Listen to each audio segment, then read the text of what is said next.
Ya, oke guys. Assalamualaikum, balik lagi dengan Jaki. Hari ini tanggal 13 Desember pukul 18 lewat 44 menit ya guys. Gue mau bahas BC karena BC ini ada cukup banyak yang minta di request, Bang, coba bahas BC gitu ya. Gue nggak tahu guys, apakah lu termasuk yang punya harga bawah, kemudian lu mau taking profit, misalkan lu punya di harga 500 gitu ya. Apakah lu yang termasuk beli di harga atas, kemudian sekarang lagi mengalami minus dan mau mengetahui BC ini masih bisa nggak sih di average down gitu? Atau lu belum punya sahamnya sehingga mau mencoba mempelajari ya, kemudian mau masuk gitu loh, mau cicil masuk mumpung harganya lagi turun. Gua nggak tahu kondisi lu yang mana ya. Tapi yang jelas begini guys, BC ini sempat terkena sentimen positif ya, sempat terkena sentimen positif karena memang presiden terpilih ya, Pak Prabowo, beliau punya eh, program atau impian mungkin lah gue sebut swasembada pangan gitu ya. Jadi kalau misalkan itu bisa berjalan ya bagus. Dan memang waktu gini, kan waktu Pilpres itu Februari ya. Kemudian naik nih. Naik naik karena memang udah banyak data yang menyebutkan bahwa Pak Prabowo ini terpilih gitulah. Naik. Kemudian sepanjang sebelum tahun 2024, ingat sepanjang sebelum tahun 2024 berarti sampai laporan keuangan kuartal 4 tahun 2023. Rilisnya kan biasanya Januari sampai Februari 2024. Itu memang EPS-nya besar. EPS-nya besar, guys.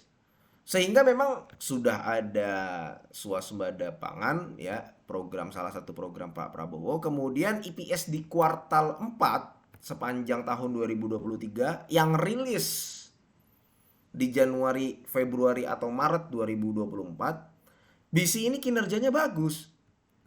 EPS-nya bisa sampai 199, 200 loh guys. Akhirnya kan dia bagikan dividen segini nih, ya. Bagikan dividen di angka 40% dari laba bersih.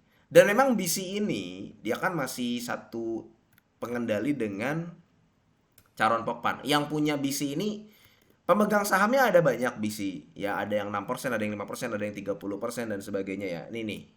Ada banyak BC ini pemegang sahamnya. Cuman dia tetap masih satu pengendali guys, konglomerat dari Thailand. Kan ini ada Agrindo Pratama, ada Field Investment Holding, Valley Investment Holding, Vista Investment Holding, tapi itu semuanya punya punya konglomerat dari Thailand. Gue lupa namanya keluarga apa gitu ya. Tapi dia masih satu grup dengan Charon Pokpan gitu. Jadi punya konglomerat asal Thailand. Dan biasanya memang kalau konglomerat atau perusahaan-perusahaan Thailand mengelolanya ya dia bagi dividennya fair sih, kayak ITMG Banpu juga fair kan. Kayak gitu. Nah, jadi waktu kuartal 4 tahun 2023, full year 2023 bagus, ada wacana swasembada pangan yang disampaikan oleh Pak Prabowo, hasilnya BC naik sampai hampir 2.500, 2.000 lah, di angka 2.000. Nah, ini. Nah, kemudian ya BC ini sebenarnya udah ada tanda-tanda penurunan di kuartal 1 2024. Sampai akhirnya di kuartal 3 tahun 2024 dia memang drop banget. Ya, gue udah cek laporan keuangannya di kuartal 3 tahun 2024. Nggak ada yang aneh-aneh. Biasanya kalau misalkan EPS-nya jadi kecil itu kan, wah udah apa bebannya naik, ada beban yang besar gitu ya, ada beban pokok penjualan yang cukup besar dan naiknya nggak masuk akal gitulah, diada-adain gitu. Bisi enggak.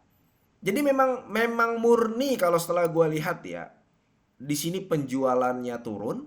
Dia kan segmennya ada benih jagung, benih padi dan sebagainya itu ya.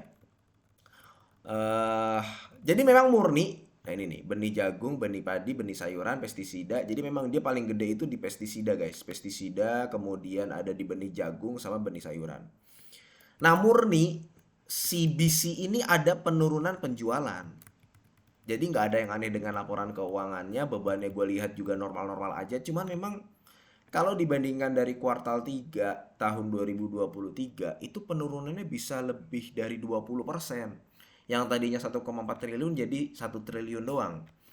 Celakanya udah menurun penjualan, bebannya juga nggak turun, malah meningkat.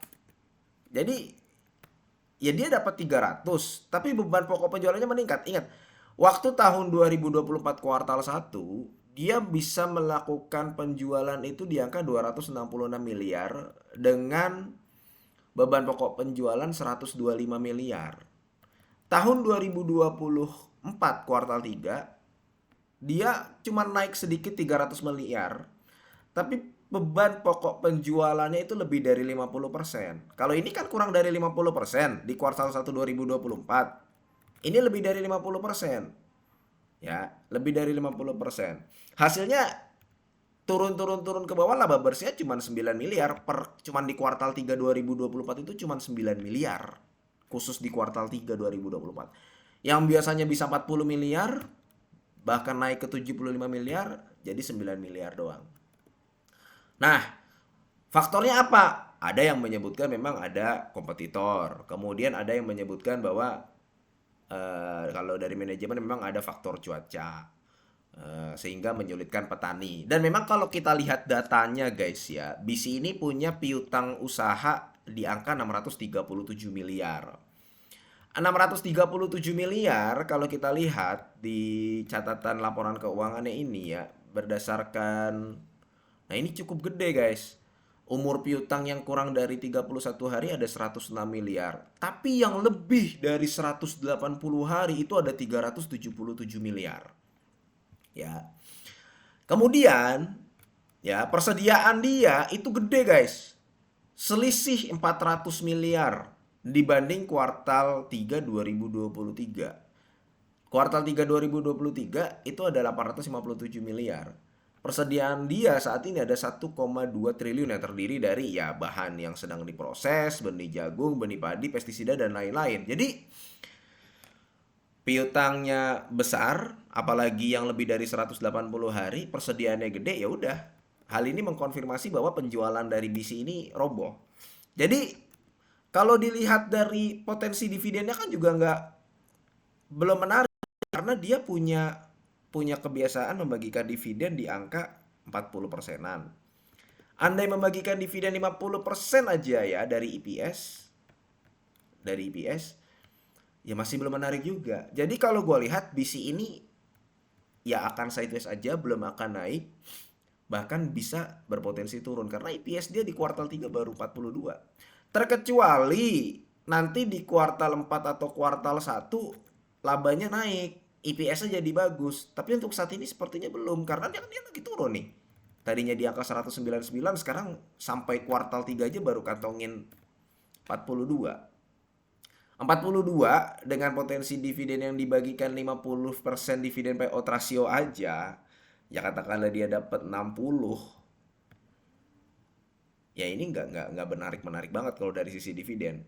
Kecuali ya itu tadi gue bilang ada kebijakan pemerintah yang menguntungkan CBC internasional ini sehingga nanti menguntungkan petani ya, BC-nya juga kecipratan cuan, akhirnya ada perbaikan pendapatan dan laba bersih dari BC. Kalau saat ini kan ya kita terus terang ya guys ya, gue kurang tahu ya untuk di lapangan. Mungkin lo ada yang petani di lapangan itu kondisinya bagaimana saat ini, apakah memang ada kaitannya dengan penurunan pendapatan BC ini, apakah memang ada kompetitor, apakah memang faktor iklim terutama di kuartal 3 tahun 2024 dan mungkin di kuartal 4 tahun 2024 ini kan iklimnya juga kan sebenarnya kalau kita lihat di link di sekitar gua kurang bersahabat sih, nggak tahu ya kalau misalkan di lu ya gitu. Tapi kalau misalkan lu mengetahui benar-benar kondisi di lapangan itu mungkin bisa komen ke bawah, di komen di bawah, siapa tahu bisa dilihat oleh teman-teman kita yang lain. Tapi yang jelas untuk saat ini belum menarik dan bisa jadi dia akan lanjut turun. Ya ingat guys ya, bisa jadi kadang apa yang gue sebutkan bisa jadi kebalikannya. Semua influencer menyebutkan A, terkadang malah naik gitu. Oke, mudah-mudahan video ini bermanfaat ya dan semoga lu sehat selalu sehingga kita bisa bertemu kembali di video-video selanjutnya. Ini bukan ajakan jual beli. Gua akhiri, wassalamualaikum warahmatullahi wabarakatuh.